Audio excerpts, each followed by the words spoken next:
World War I, a dark, dreary time for those fighting on the battlefield and those on the home front.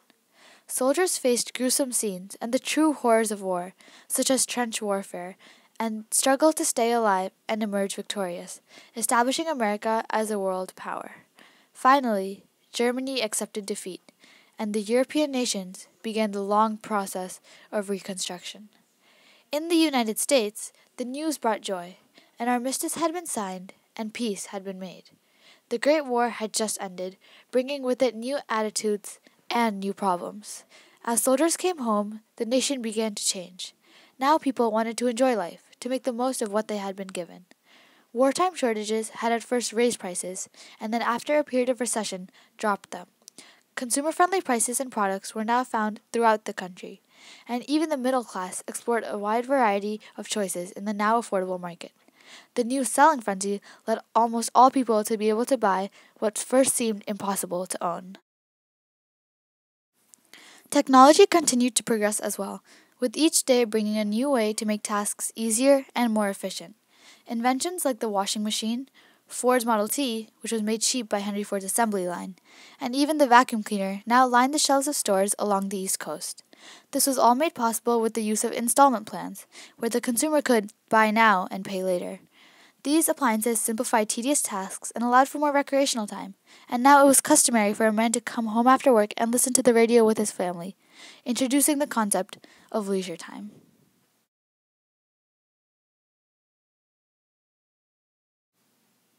The biggest alteration that this all brought was the idea of leisure. No longer did a woman have to work in the home for 8 to 10 hours, completing daily chores. No, now she could use that new appliance to cut her work time from 8 hours to 4. And men could get to the factory faster with their new Model Ts and come home to relax with their families and the new radio they had bought.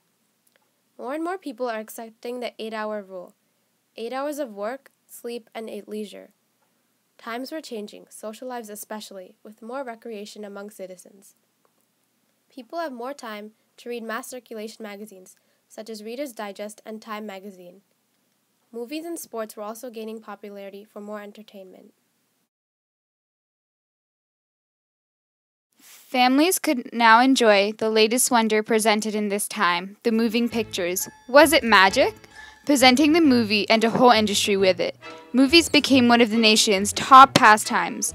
Motion pictures became one of the world's leading industries. There were romantic comedies, biblical movies, and lurid dramas. DeMille had romantic comedies such as Why Change Your Wife, 1923, The King of Kings, 1927, and lurid dramas such as Soul for Sale, 1923, and A Woman Who Sinned, 1924. People also focused on the films and personal lives of Douglas Fairbanks, Gloria Swanson, Charlie Chaplin, and Rudolph Valentino, and looked up to these actors and actresses as their heroes. Between 1922 and 1927, Technicolor Corporation started to produce movies in color, but only increased attendance. Adding sound made movies even more exciting. This new technology also increased the movie's appeal. Attending sports games at stadiums and ballparks became popularized because of the unpredictability and drama they incited. Newspapers and radios magnified the tension while glorifying the events with such dramatic narration that promoters didn't need advertising. Baseball's suspenseful plays and potential for keeping statistics compelling created a mass interest for the sport. During the Black Sox scandal of 1919, the Chicago White Sox had been bribed to lose the World Series to the Cincinnati Reds.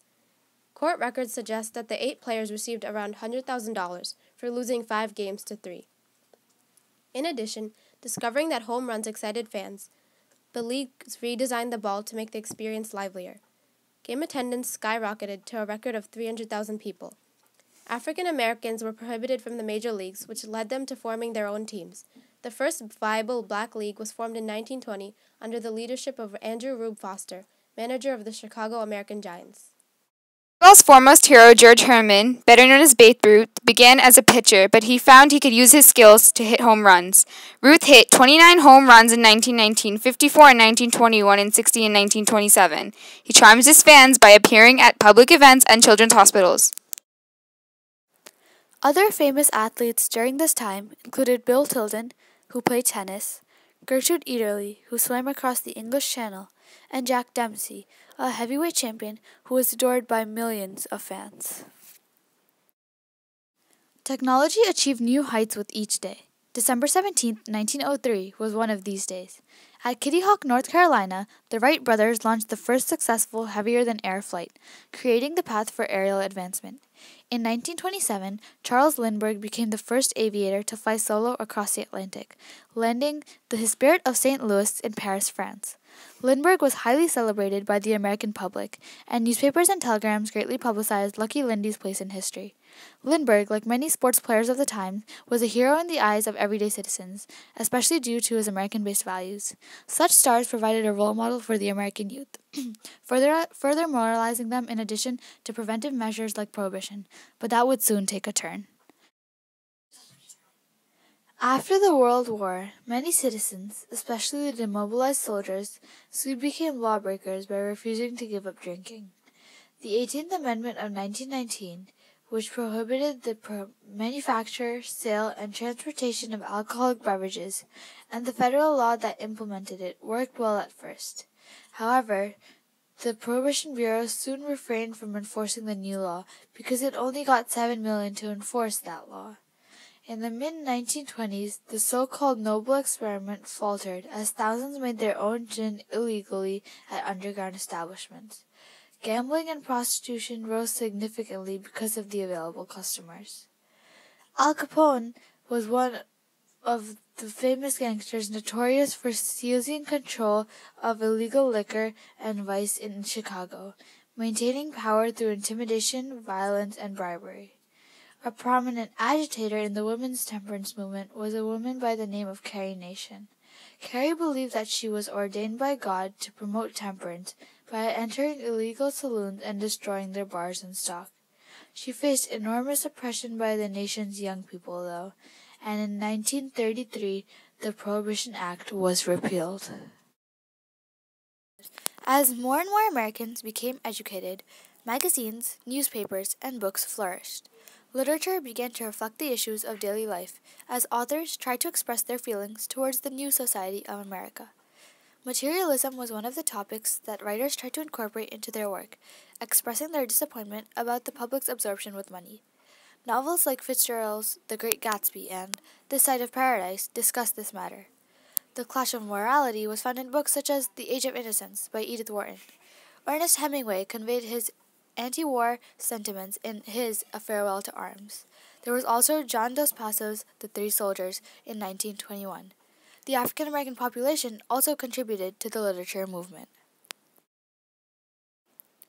Replacing elaborate styles associated with Victorianism, a new artistic movement called Art Deco flourished during the 1920s. The Chrysler Building and the Empire State Building in New York City are prime examples of this style of architecture. The painters of this age included Georgia O'Keeffe, Aaron Douglas, and John Marin, all of whom had a unique style of American visual art. Composer Henry Cowell pioneered electronic music, and Aaron Copland had orchestral works around native folk motifs. George Gershwin blended jazz rhythms, classical forms, and form melodies in serious works such as Rhapsody in Blue, Piano Concerto Works in F, 1925, and musical dramas such as Funny Face, 1927.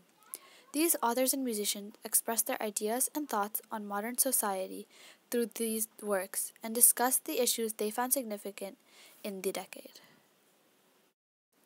The Jazz Age, which originated in New Orleans, was the music of black culture. Its roots included West African and European music. Early jazz communicated exuberance and humor. It expressed what African Americans experienced in their public and political lives, while creating a closer bond between the performer and the audience.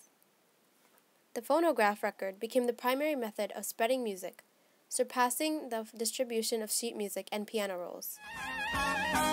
Come on, folks, everybody sing. Now when the saints go marching in, now when the saints go marching in, yes, I want to be in that number.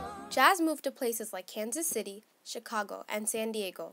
By mid-decade, jazz musicians, whose skills were playing on the freewheeling, collectively improvised jazz of the late teens and early 20s, were more often in reading bands, performing popular tunes of the day, and taking the occasional hot solo.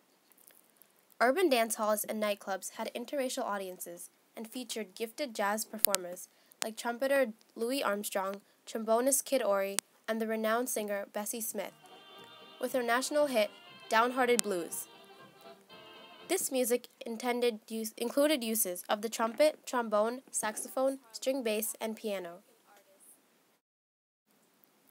The New York's Harlem had African American artists, middle class, educated, and people proud of their heritage. In 1921, the musical comedy Shuffle Along is often credited with the launch of the Harlem Renaissance. They rejected white culture and pushed for the new Negro. In the Negro Mecca, people celebrated black culture in that came to be known as the Harlem Renaissance. This time period had many gifted writers, such as poet Langston Hughes, Countee Cullen, and Claude McKay, novelists Zora Neale Johnson, Jessie Fawcett, and Jean Toomer, and essayist Alain Locke. These artists and writers dealt with the issues of identity, and the time period adequately expressed a new African American attitude. African American women also fought for their civil rights, working harder than ever to achieve suffrage. The 1920s brought civil rights for women with the ratification of the 19th Amendment, but voting rights weren't the only freedom they received. Freedom was advocated by Margaret Sanders and the spread of birth control. Women began to dress and act differently as well. Dresses began to rise above the ankle and expose more skin. Dancing became popular, and many women could be found at nightclubs shimmying to the beat of the music. The Charleston was one of these most popular dances.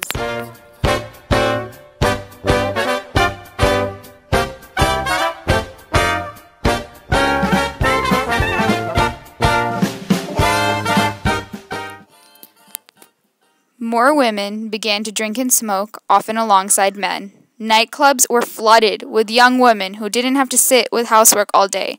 Dating became common and divorce rates rose. In addition, many women entered the workforce and took an active role in the economy, leaving factory jobs for their husbands and becoming secretaries and typists. This gave women more freedom and also created an additional source of income for the family.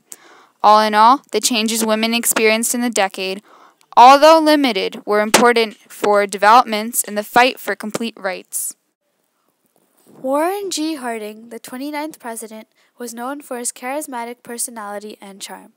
Harding was pro-business and favored limited immigration, and appointed many of his friends, known as the Ohio Gang, to his administration. This led to a number of scandals, the most notorious one being the Teapot Dome scandal, in which the Secretary of the Interior, Albert Fall, handed a Wyoming oil reserve to the Mammoth Oil Company. Harding soon died of natural causes, leaving the White House to his vice president.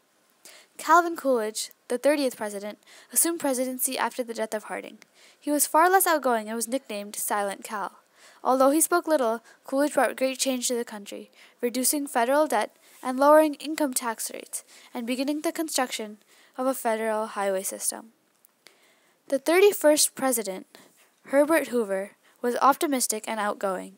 Hoover was a Quaker from Iowa, orphaned at age 10. He worked his way through Stanford University and became a wealthy mining engineer. During and after the First World War, he was the U.S. Food Administrator and head of the Food Relief for Europe. In his presidency, Hoover worked to better the economy, but his efforts failed and brought the Great Depression. Thousands of people faced unemployment, and the stock market crashed, bringing the end to the prosperous period known as the 1920s.